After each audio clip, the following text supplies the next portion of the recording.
you. Okay, let's try this again. So it is November 21st, 2024. My name is Lynn Principe.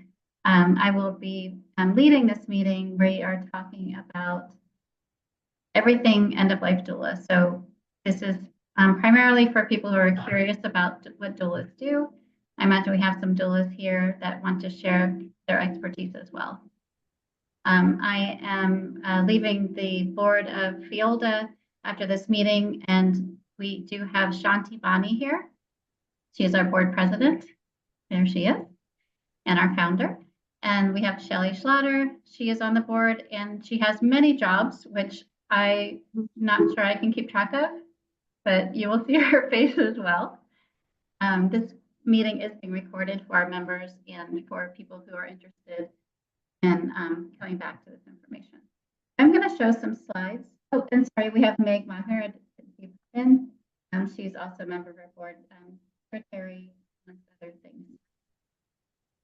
I'm going to start off with some slides. Well, first of all, let me just say that whatever brings you to this work, it is a calling, and you are welcome here in this group with us, and we're really happy to see you here. This is a really special calling, I believe. It's I find attracts really special people who have the capacity for a lot of depth and big-hearted work. And so we're happy to have you here. I'm going to start by sharing my screen. First, I'm going to talk to you about the different ways that doulas serve. There are many different kinds of doulas under the umbrella of end-of-life doula. We're also going to be talking about what our scope of practice is. So what doulas do, then of course what doulas do not do, what is not in our scope of practice. We're going to talk about what to look for in doula training. We know there are many options, and we'll have some time to share what we've gleaned from our training. We'll hopefully get to be able to talk about the idea of certification versus not getting certified. We'll talk about the ideas of being paid to be doulas and to be a doula as volunteer. And then we'll have time for questions. So hopefully as we go, a lot of the questions that you may have will be answered, but I would love for us to have time to have some conversation. Okay, so I'm going to share my screen.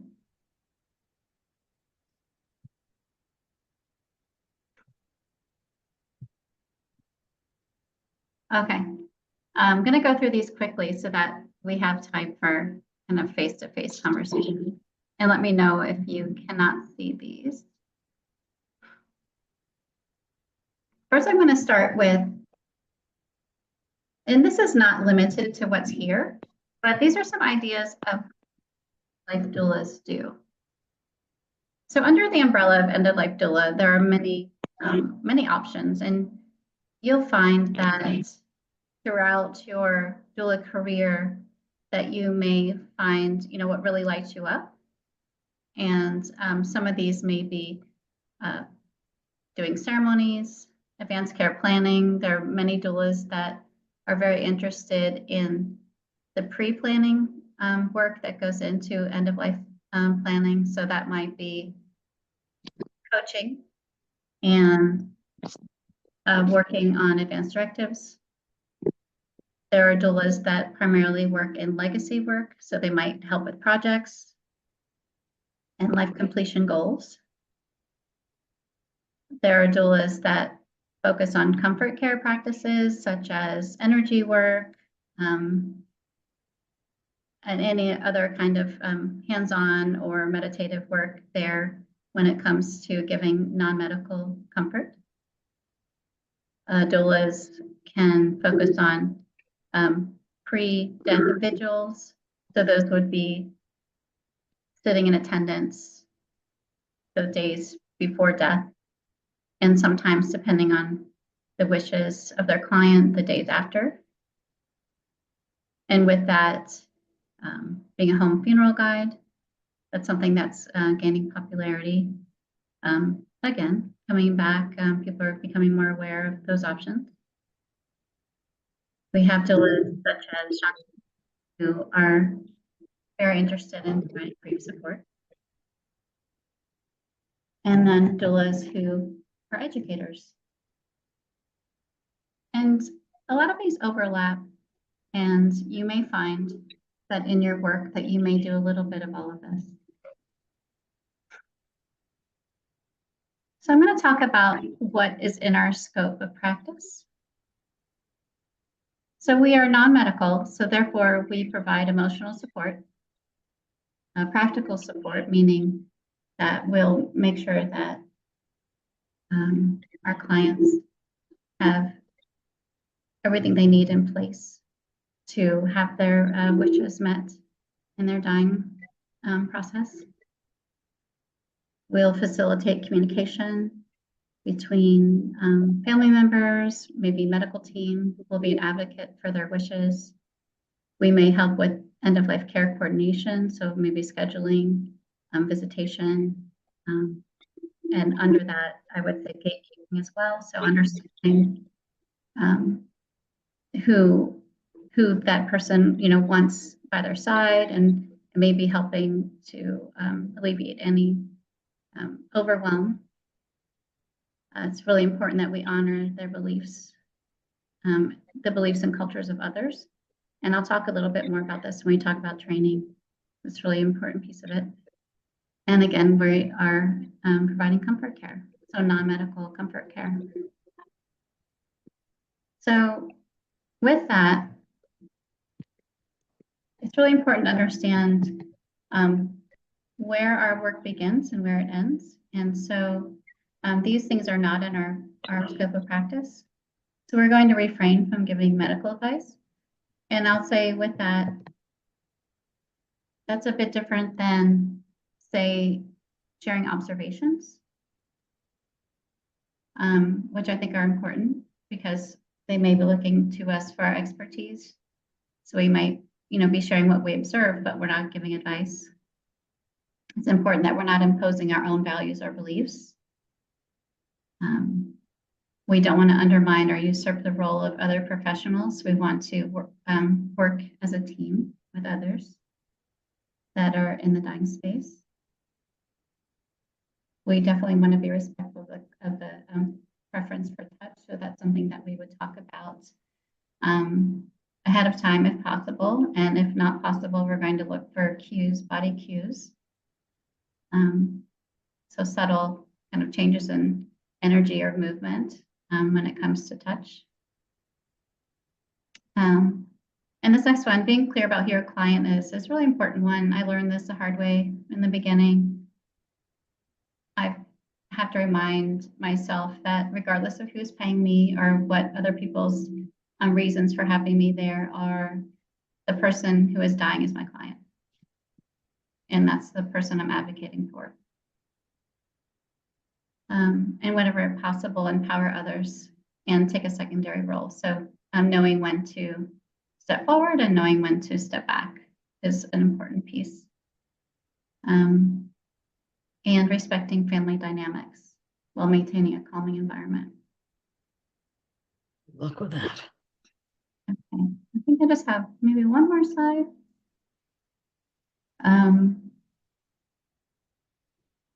I think we'll go back to this. Okay, let me stop sharing.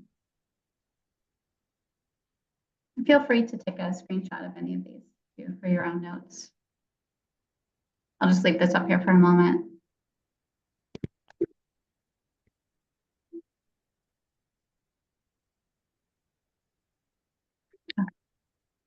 Can I get a show of hands of who is here because you're curious about being a doula? Okay. We have 4. And so then we have a handful of people who are already doulas. And Shanoa, thank you. Yeah. Okay. Perfect. Wonderful. Duffy, do you have a question about what we're doing so far? Okay. Great. So any questions about kind of that larger umbrella of what doulas, the different types of kind of specialties that we can do as doulas? Any questions about any of those? I find that once we get into doula training, we'll talk about this more, but I feel like starting the doula process is really just the beginning, right? So I find that people who are drawn to this work are natural seekers, and that doula training is sometimes just the very beginning. And you'll find that through that practice of sitting at the bedside and getting to know people in these at the end of their lives, it may spark some new directions for you.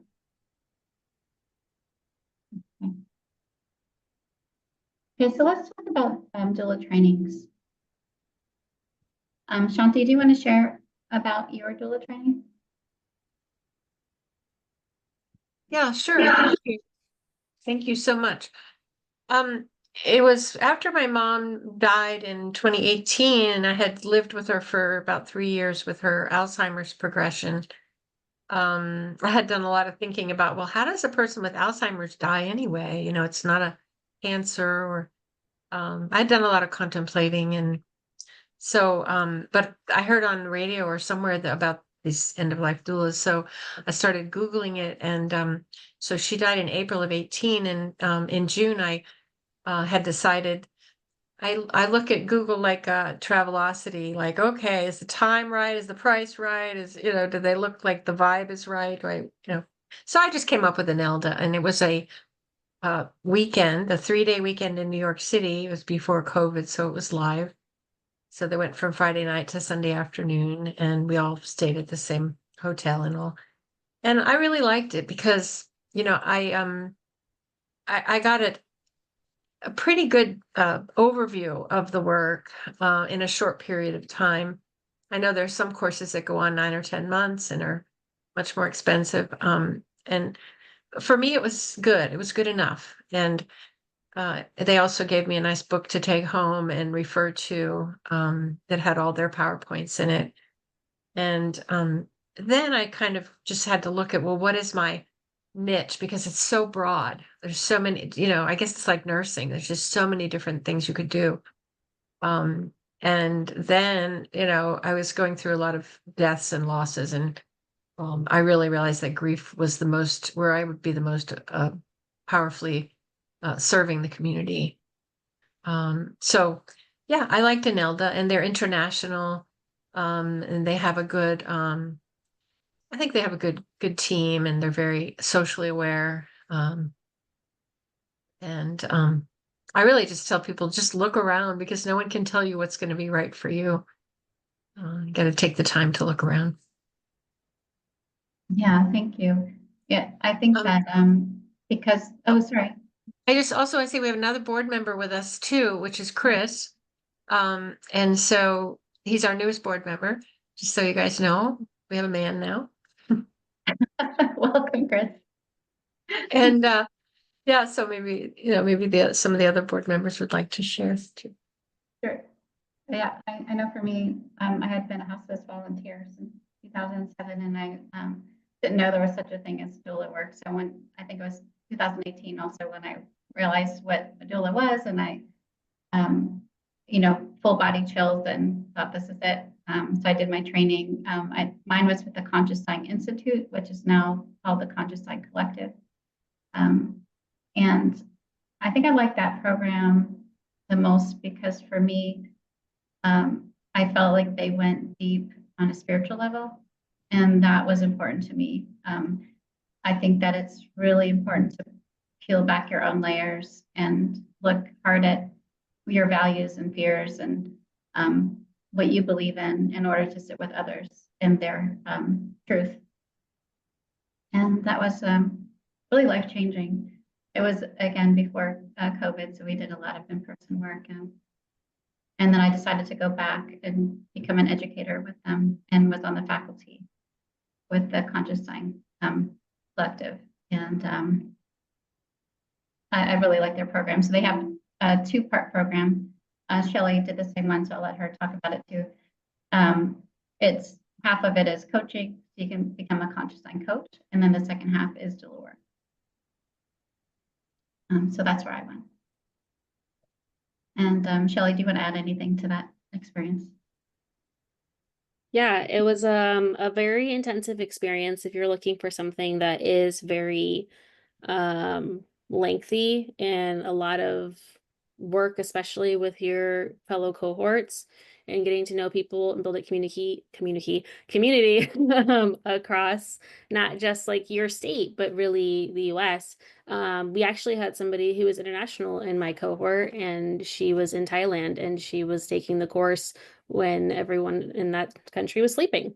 And she would log on to do all of those. But it delves very deep into spiritual. It is really nice that you do have basically 2 certifications going in the doula program. You could opt out. There are people that did that, or they just did the coaching program, because that is the end of life planning, and that works for them. But I think also being able to talk to so many people and hearing so much feedback, that it does kind of get your brain going and saying, ooh, like what like piques my interest. Like I already did energy work.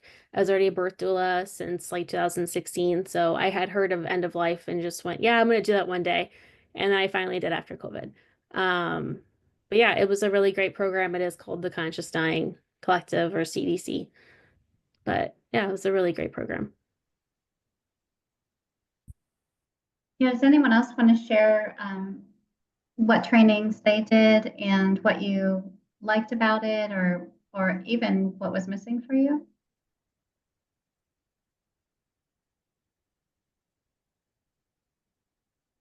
Went to the Elizabeth Kubler-Ross Foundation out of Mexico, spiritually based. I thought that was very important, as mentioned, because there's everyone has the questions at the end of life of what happens next. And if you don't address and you're not ready to at least observe and listen to people talk about their perspectives and their questions about what ends up happening afterwards. So I thought getting some exposure to that, and the EKR out of Mexico with Wilka Rogue answered that question for me.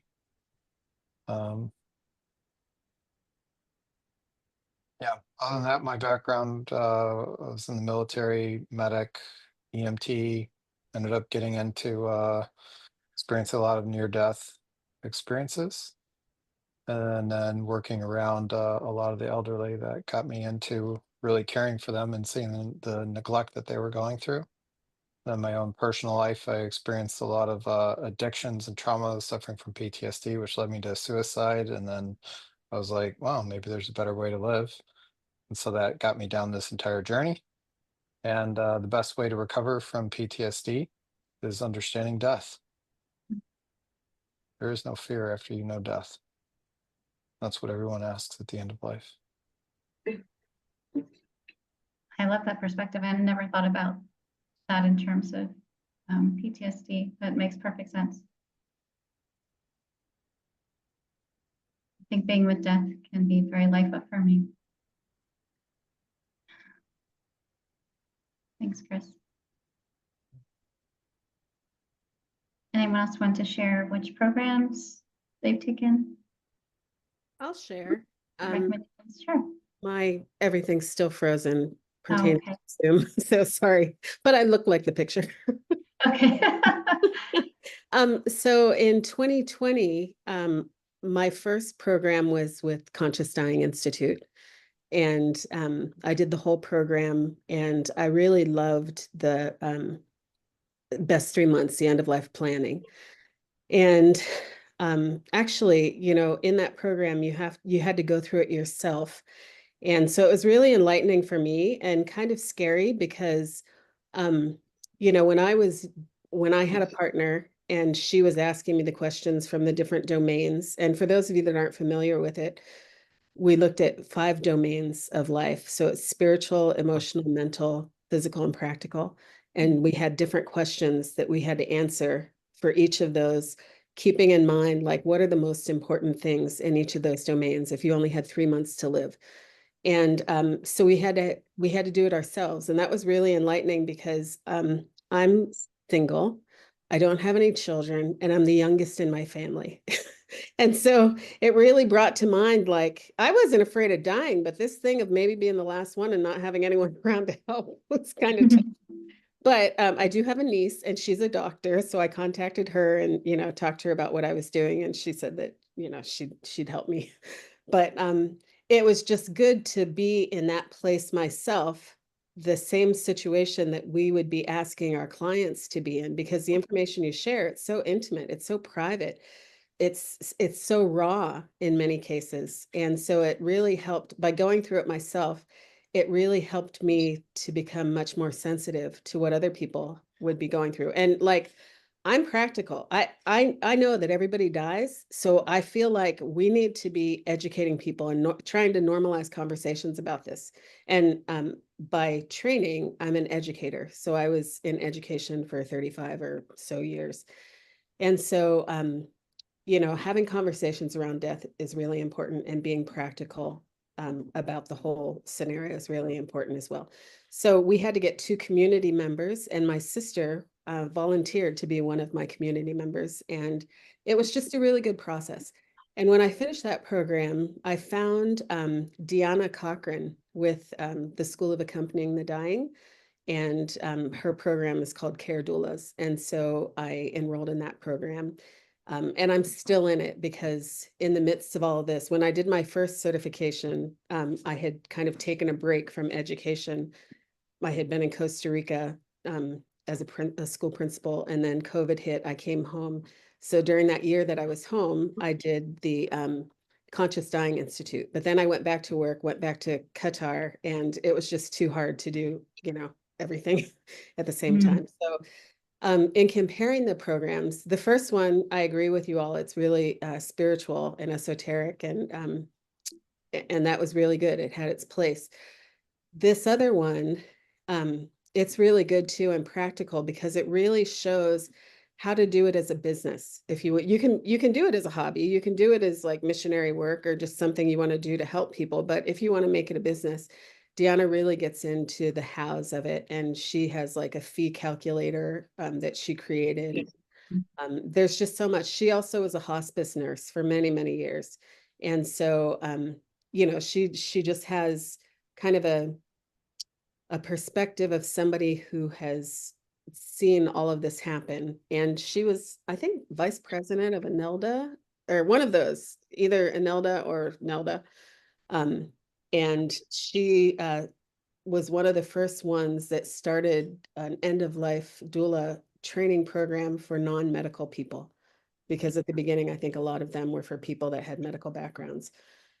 So anyway, it's just really been wonderful. And the one thing that I'll say is my sister last year, well, in 2023, was diagnosed with a glioblastoma brain tumor.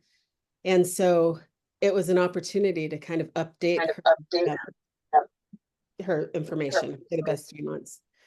And so I went through the planning and even went through the process. I was in Qatar, she was here, so we were doing video calls, but even the process of planning her memorial for her, like hoping we didn't need to, but knowing at some point we would have to. I mean, even if she didn't die from the brain tumor, like at some point she was going to die. And so we were really able to get all of that done. And within less than 6 months of the diagnosis, she was dead. And so it was really a beautiful, as sad as it was and heart-wrenching, you know, I learned about collateral beauty because I got, you know, my sister, and the whole dying process was collateral. But the beauty was the memories and the experiences we had together. And a lot of that was because of this planning piece, and really just being able to be so intimate and talking about, like, did she have any fears about dying? What are some of the things that she hoped to get done, you know, before she died? And anyway, so I feel like this is the best field ever. And when you said it's a calling, it's so true. I mean, I remember I used to like watch movies and they were futuristic and everything was just so beautiful, utopian, until you got to that dark side of like the elderly and the sickly, you know, and they'd like shoot them out a tube, but they'd call it something nice. And I remember praying like, God, life is so good. This world is beautiful. I love life. but man, we got to do something about this dying, because like it is Yeah. not going well. And it was when I found out about end of life doula, it was like God was saying, okay, you didn't like this, here's your opportunity to help improve it. And so I really am appreciative of having this opportunity. And what a gift you were to your sister. Thank you for sharing that. Mhm. That's beautiful. And Laura, you've had your hand up. Yeah, I wanted to share the course that I followed for my certification. It was through the International Doula Life Movement. And what I like about this one is that they have support even after you're done with the course and your certificate. They have an app with where you know, the anybody can, not anybody, I think you have to be part of the you have to have certified through them to be part of this app that's called the Movement. And through there they have different events they offer, continued education, they share articles. So there's a lot of support after you're even done with the program, which I think is very nice. Yeah. I agree. And they do cover everything from the spiritual side of it to the, you know, technical, religious, the, you know, all of it. So yeah, I enjoyed that as well. Perfect. So I made a list of the things that I think are important to look for in a doula training program. I'm going to read them, and then I have a slide so you can get a visual. I'm going to, while we're all on the screen together, I'll just go through them. And those of you that have been through training, feel free to add anything that I missed. So some of these things you did bring up already. So I think an important part of any training program is understanding the dying process. So sometimes we have a calling to this work, but maybe we haven't been at the bedside. We don't know what death looks like. So being able to be in training where you get a really good idea, you know, obviously without, you know, being at the bedside altogether with someone who is dying, what that looks like physically and emotionally, spiritually, on all those different levels. I think communication is a really important piece of it. So I know in our training, we worked a lot on listening. That's really our greatest skill as doulas, making sure that people are heard and seen. Spiritual and cultural awareness and sensitivity, I think, should be part of training. Legacy work, so discussing different types of legacy work. Ritual and ceremony, I think, are important pieces.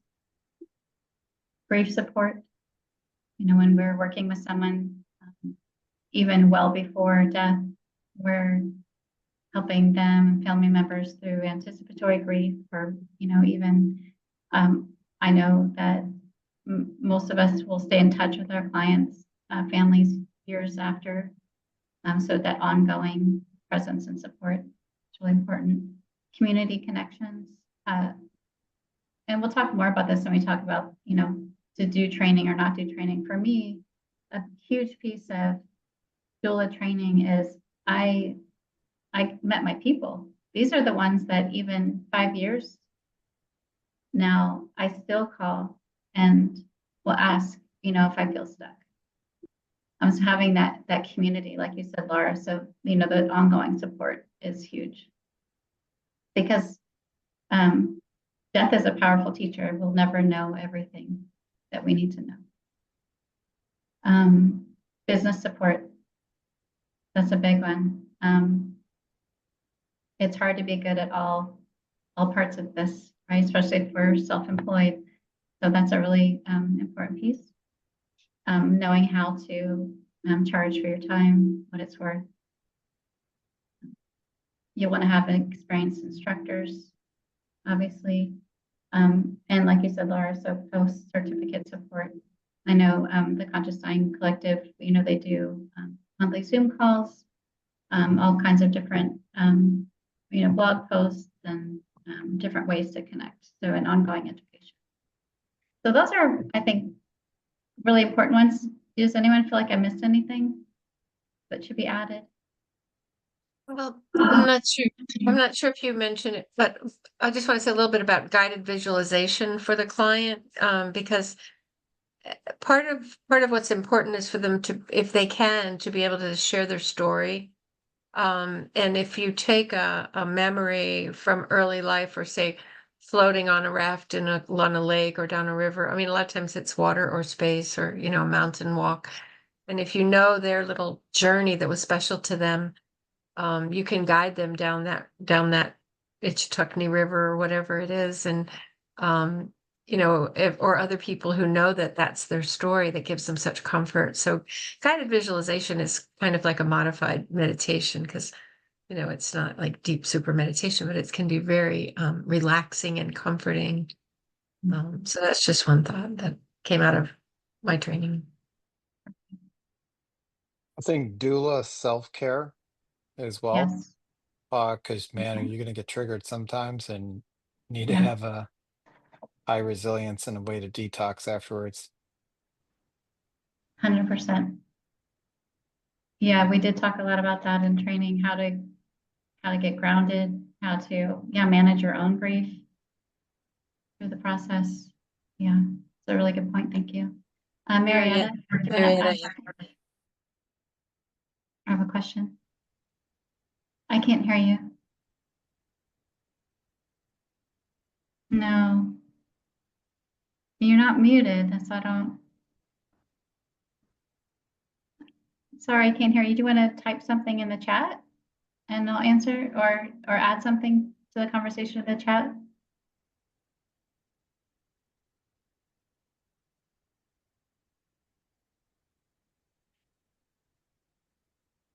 I wondered if also in the meantime, if Nora, did you want to share about your training at all? Thanks, Shanti. Well, as you know, I also trained through INELDA, but I did it during COVID. So I spent, I think it was about 6 weeks, twice a week in intense conversation with people on Zoom. And of course, Zoom was just new to all of us at that time, but it was so useful. But the reason I did the training in the first place is I had, right before COVID, I had started a death cafe at where my meditation group meets, and the people that came were doulas. so I had never heard of a doula, and I met all these wonderful end-of-life doulas, and that inspired me to go further into looking at what I could do, and got into the training. And most of my work since then has been volunteer work, and partly because I was a snowbird, but I just moved here for good. So now I'm gonna see how I can get more involved in doula work. Oh, that's great. This might be a good time to mention our directory, which we launched a month or two ago-ish. And it's a directory of doulas statewide. So we invite doulas who are certified to join that directory, and you'll find it on our website. And it gives you access to all of the recordings of our Zoom calls too. Or I would say doulas who are trained, because the whole certify word is a little, Sure. but who've had Yes. completed a training. Mhm. And it's $50 for a year, starting from the day that you join. And it's really a wonderful way to, just have people see us. This might be a good time to talk about training versus not training. So I know that many of us, like we said, we're here because we're called to this work. And I felt for myself that when I found doula work, I was already a doula. Right? I felt like I had a doula heart already. And of course, I could have gone out there and done doula work, and many do, and that's great. There's nothing wrong with that. But I feel like by missing out on the training that I did, I would have missed all these other layers that I received including the community piece, that I think are really important, and then really deeply understanding my scope of practice. So I think that, and what do you all think about this? When you do look for a doula training, what do you think about finding trainers who have in mind that this actually may, down the road, require a certain certification? So we're going to make sure we're teaching towards that, just in case this is coming down the pipe. Does that statement make sense? Is that, so I hear that's a possibility, that at some point we may be required to have a certain certification so that we're all, you know, there's some kind of, I don't know, equality, or that we're regulated somehow. Any thoughts about that?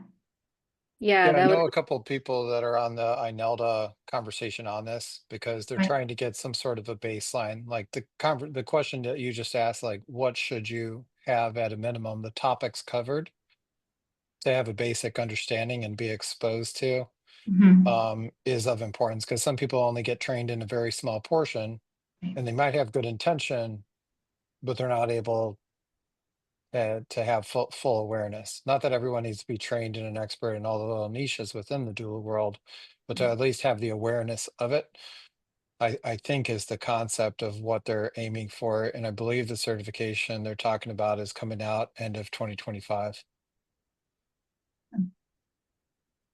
With the Care Doula program, Deanna has designed the program so that at the end we should be able to take the, is it the National End of Life Doula Association, NELDA? Is that what it's called? NIDA. NIDA. Okay. Yeah. So, they have a test that you can take. And Right. so, NIDA proficient. she's designed the program so that at the end we can take that test and we should be able to pass it if we've done all the work for the program. Right. I think that they created that to kind of be preemptively, you know, prepared for that this may be coming. Yeah. I think Shelley was going to say something. Shelley, were you? I was, thank you. About the certification process and it becoming like a thing that we're gonna have to follow at some point. The birth community pretty much already did that. Especially if you want to be able to take on billing insurance, which is a nice benefit. If you are trained, you can do that. But we had so many cases of people who were not staying within scope of practice. And that's where it became really important about certifying. And you really learn more about that through going through certifications. You can find things online, but it's like when you feel it from somebody and you hear it from somebody and you have all of the sensory things coming at you, it starts to ingrain into you rather than just reading it. Like when you actually sit there and listen to a person talk, you can understand the importance of a lot of those things and hear about especially why, if they have any stories about why going in that scope of practice is really important. Because we did have things where people had births and they didn't have a midwife, nurse, whoever was going to be present, and a doula is there. And it's like, oh, you had free birth. What are you going to do if something happens to you? Because there was already cases, people got blamed for that. It's the same thing if a person's passing away. It's a little bit like more of a gray area than that because you could pass away in your car. You don't know. But there's still just different things that help protect you realistically if you are certified, and then of course insurance and things of that nature too. Yeah, I think for me, like one of the downsides, I love having freedom. I'm a little, especially when it comes to attending vigil. So usually by the time my clients are in their last days, we're like family, and I'm there. I've got my overnight bag, and I might stay for 3 or 4 days. And I wonder at some point if that, will be limited somehow. So that's a concern that I have, that I won't be able to be the doula I want to be. So I think there's kind of pros and cons of that. And while we're here in this pause, I'm going to share Marietta's message. So she said, agree with Chris about self-care. was a hospice nurse for almost 30 years. Wow. And it took almost burning out in the very early weeks when my supervisor took me aside and helped me learn how to protect myself while still being present with my patients. Yes.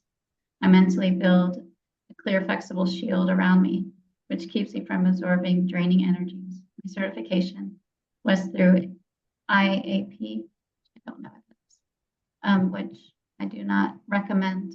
Okay. If you have not had some experience with death and dying, very baseline course. Thanks for sharing that. I usually recommend that, especially people who haven't had any experience with dying, that they become a hospice volunteer. I know that that's a good way to get bedside experience. And depending on the hospice, sometimes that can, there can be some, I don't know, some touchy areas with doulas coming in as hospice volunteers. And I know in my area, they have a volunteer program, a doula volunteer program, which I personally don't care for. I think it's hard. For me, I think when you hire a doula, the doula is saying, I'm going to walk with you the whole way. And as a volunteer, it to me feels a little different. But that's just me. I know that a lot of people are getting valuable experiences with being a volunteer for hospice as a doula. Yeah, I have something to say about that. Because I feel like in the hospices, I feel like they Oh, you're muted. yeah, how valuable we are, and that some hospices will say, oh, we do everything you do. We have a social worker, we have nurses, but we're weaving that thread throughout the whole family, the person's life. They don't really do everything we do.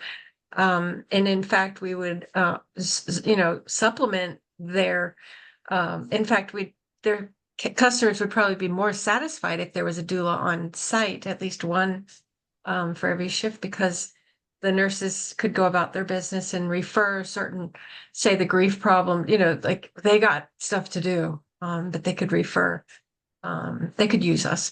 And so I kind of really don't like that, that hospices expect us to be volunteers, because we are professionals and we've invested in our work. And the person who makes the coffee, it doesn't have to volunteer. And the person who sweeps the floor doesn't have to volunteer.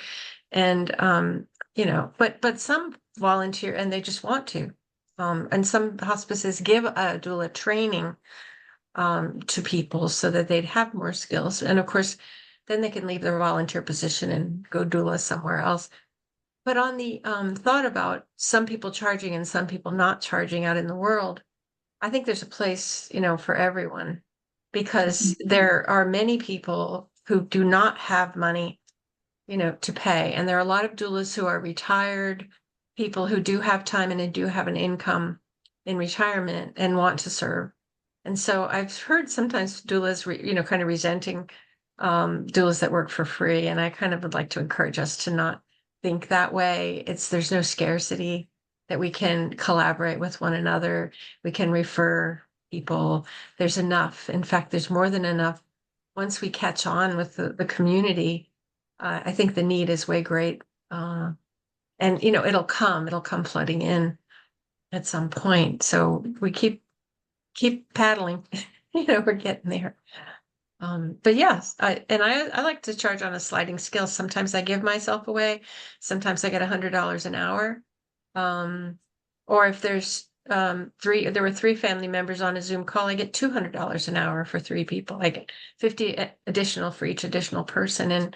And when they have it, they do it and they love it, because it really, 1 hour with this one family of 3 siblings helped them get over the hump. 1.5 hour with a mother and her daughter just gave them what they needed to be able to have peace of mind. As actually the brother and son, he died the next day after we had our Zoom meeting. So it's lovely, it's just lovely to be able to fill in those gaps.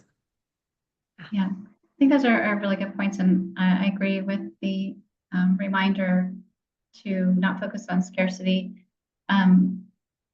And I think that we all need to find that balance for ourselves. I know for me, it's really important that we have a seat at the table when it comes to getting our voices heard in the industry of end of life. And so I think if we're always showing up and as volunteers, I think it's hard to get to have that voice. So I think we need both.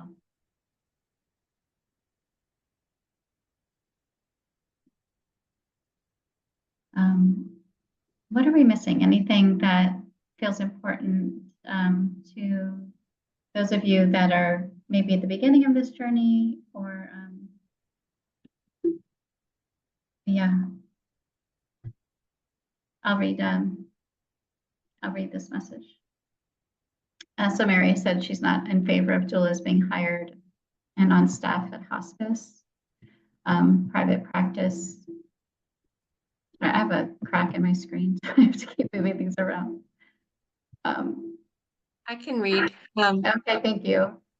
Private practice doulas can give so much more in terms of time and availability, whereas once under the strict time guidelines of hospice benefits, we would be so constricted. Interesting perspective. Yeah. Yeah, I So there's- 100% agree. I got that. Mhm. Yeah. I find for me the balance works well, that I have my own clients as a doula and I volunteer for hospice, but not as a doula, just as a bedside, I will sit at the bedside, but I don't doula. And I will always volunteer as long as I can. Because here, we're in Florida and a lot of people die alone here, sadly. So it's really a need. I will add too, because I did talk to hospice when I first started with end of life. And one of the people in admin had said to me that they had their own program. This was with Empath.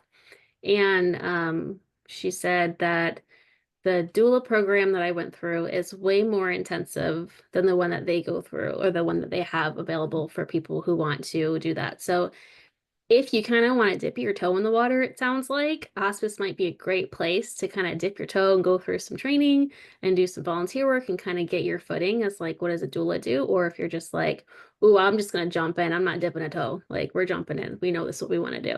Then it kind of sounds like the intensive way, if you want to be certified, like is definitely a good place to go. And then like Shanti said, like shop around. Everyone wants to talk to you. Honestly, I had phone calls with various people. Do not be afraid to call them, because that's what they're for. You're not bugging anyone. Please talk to them and ask questions and make a list of questions. So you ask them like, what sets your training apart from different ones? And see what happens. You really want to make sure that this is a place that you want to get your training from and that shares the same values that you want to also bring forth too, because you're learning it from them. Yeah.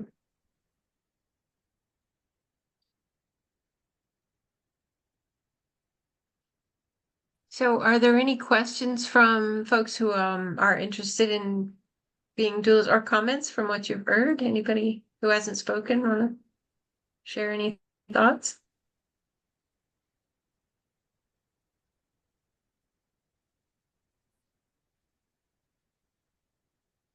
I would like to say something. Yes, please. I'm sorry that I was a little late. So if I don't ask something that was covered before, but I just recently, this is so new to me. My faith has been strengthened in the past few months, just with my life experience of what I've been going through. And my parents are getting older, and I recently listened to a doula being interviewed on a podcast, and it stirred something in me. And so I'm just following that stirring. That's why I'm here, to try to get information. And just listening to the things that are being said, I still feel, I don't feel like I'm like, okay, that was just a weird moment and I'm over it. I still feel that this is something that I want to pursue. So I guess my question at this point would be, what I've heard y'all talking about all the different trainings and shop the trainings and all of that.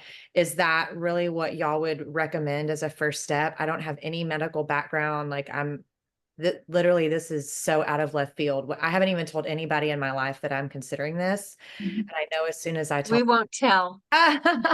well, I know as soon as I start to share with my tribe and my family that everyone's going to be like, what? I mean, well, they're going to be like, what are you talking about? Like death doula? Because I reached out to a lady in my hometown in Texas that works at a funeral home, and she said she's barely even heard of death doulas, but that she's never had any experience with them in her field.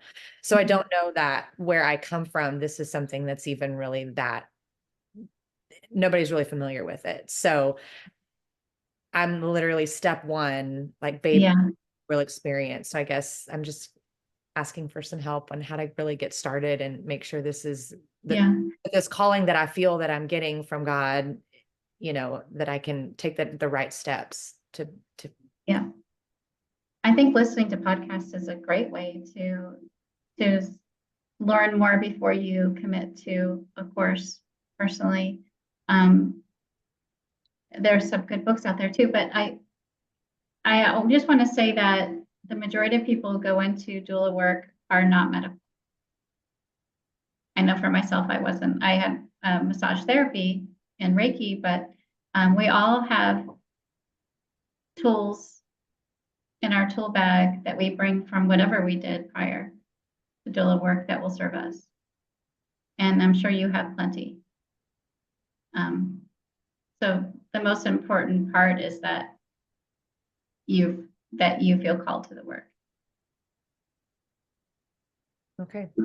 And then like we were talking about, I think that volunteering with hospice to get the experience and then finding a certification that so you'll learn, as much as possible while you're training and getting your experience, I think is very helpful. Yeah. So you think that I should rephrase that. So perhaps looking into some hospice. And honestly, I have to be honest, my usual reaction to that is one of discomfort, but I don't want to disregard that, and be like, oh, I mean, if that's an important part of it, I definitely want to do that. Yeah, I think it's a great way to put your foot in and to actually feel the area. And if really makes you uncomfortable, then maybe it's, I'm not so sure exactly. Yeah. So I think it's a good way to dip your toes in, I guess. Yeah. Right? Yeah. Yeah, I agree. Getting comfortable with the discomfort.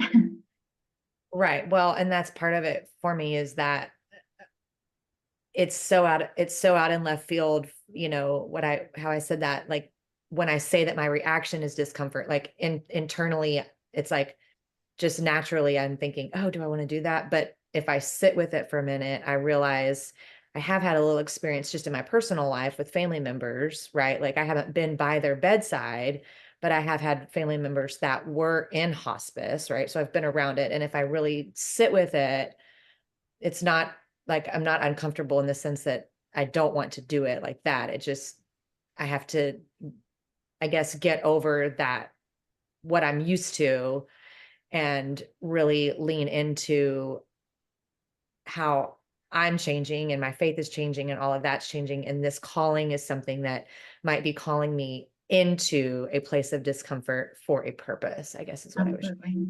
Yeah, I think it's beautiful listening to that. I want to honor our time. Carrie has her hand raised. Hi, Carrie. Oh, you're muted. There you go. Sorry. Hi, my name is Carrie. I'm so glad I showed up for this. Firstly, I wanted to thank everybody because it seems like there's sort of a broad range of interest Thank you. in this work.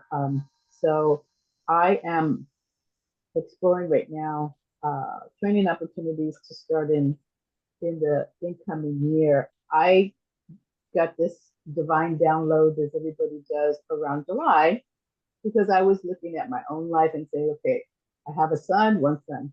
He's recently married. I need to get my whole thing together. The will, the advanced directive and all that. So I started doing that work for myself, and then it just became clear that I had the honor of escorting my mom out. I was with her for 5 months in hospice in 2009 and was with her when she took her last breath. That changes people. That I knew. And what I knew more was that I wanted my son to be more informed to handle his father and I than I was for my parents. So that was what sort of drove me into the doula camp. And then I was like, wait, it's not just my friend. It's my cousins. They're not having these conversations with my aunts and uncle, elder aunts and uncles. Nobody's really having these conversations at all. So I need to be in the community educator because that's my personality. I am sort of transitioning, going into semi-retirement in a 25-year real estate career. And so I absolutely understand how out of left field this sounds. It took me from July to like fairly recently till I told the 3 people. I haven't even told my son yet, but 3 people who are very important to me. His father, my best friend, and his godmother. His godmother, who's a pediatrician, she's like, girl, you'd be so good at that. And I was like, wouldn't I know? And the other 2 just looked at me like, what? But you're like a real estate agent. What? I love that. And so my ex-husband was like, you mean like a happy death? And I was like, how about, can we just do good death? You know, I always say it's a good life. Well, how about a good death? And so they're still working it out. So I don't plan on telling anybody else until I make, but be comfortable. You have to be comfortable in that choice for yourself before you have those conversations, because I'm looking at people who actually do this, and you're all saying that no one really gets this, you know, unless they're directly involved, or it is changing, and I'm glad about that, and I'm glad there's these organizations, and I'm glad there's these types of meetups where, you know, the isolate, if you just don't feel like a nut job. But and I say that in a not a disparaging way, so forgive me. Anyway, so thanks. That's all I Yes. really wanted to share. So thank you Thank very you much. so much for that. You know, I think it's something that you said about, you know, your being the doula for your family. You know, I really think that death care is community care, you know, and the more that we can be that person in our circles, and it just, the ripple effects are just beautiful. So thank you so much for sharing that. So it is 7:01. I'm going to stop the recording. Bear with me.